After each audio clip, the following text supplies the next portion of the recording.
kırıldı artık ya şu. Bir süpürge almak yani. Benim kırıldı şuna bak. Anne bu Karsup süpürgelerde dev indirim var. Sadece 4.999 TL. Oy. Ya dilim damağımız soruldu ya. Bir çay getir ya. Allah dilim damağımız soruldu ya. Kapıyı da aç, kapı çalıyor. Bana geldi. Ne aldın yine sen? Yeni süpürge aldım. Neymiş o? Kızım bu senin az önce söylediğin süpürge değil mi? Evet o hazırdan kurtulduk valla. Oo Kübra, oh getir çay içecek ya. Vallahi öldüm kızım, getir ya. Getir bir süpürgeyi dene bakayım. Allah. Ben de bir işe yaramıyor zaten. Görmüyor da. Allah'ım ya sağ ol kızım, Allah razı olsun. Babaya vereceğim kızım onu. Oy oy. Kızım beni bir doktora götür. Vallahi ölüyorum ben ya. Of. Vallahi öldüm kızım. Senin okulun ne zaman tatil? Valla anne 2 gün sonra. Tamam kızım, bir ben randevu alayım, sen onu beni bir doktora götür. Kızım bir dene bakayım güzel. Ne kadar aldın sen bunu? 2200. 2200 bu az önce daha pahalıydı, indirime düşmüş demek.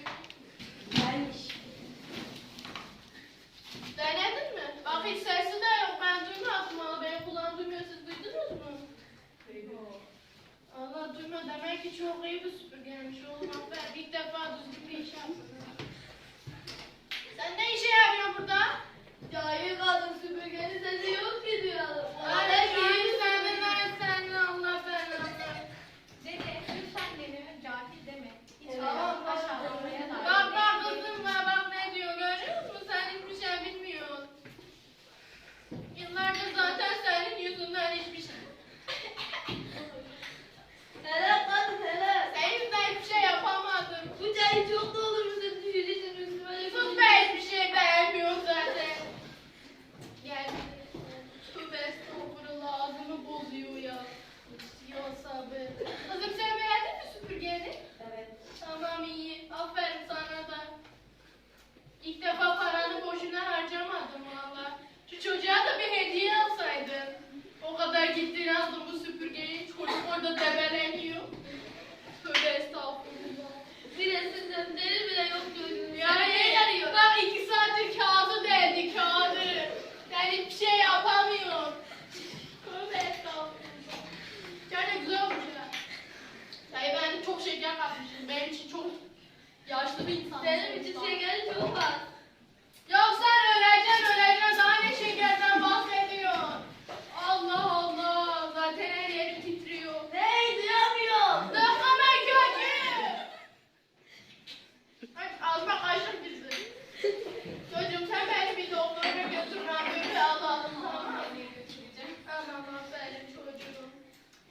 Oy oy. Anca birbirinizi düşünün. Beni niye düşünmüyorsunuz? Benim kulağım duymuyor tamam. Ya sus sus.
Maşallah gelinim değişebiliyor vallahi. Ay, oy, of.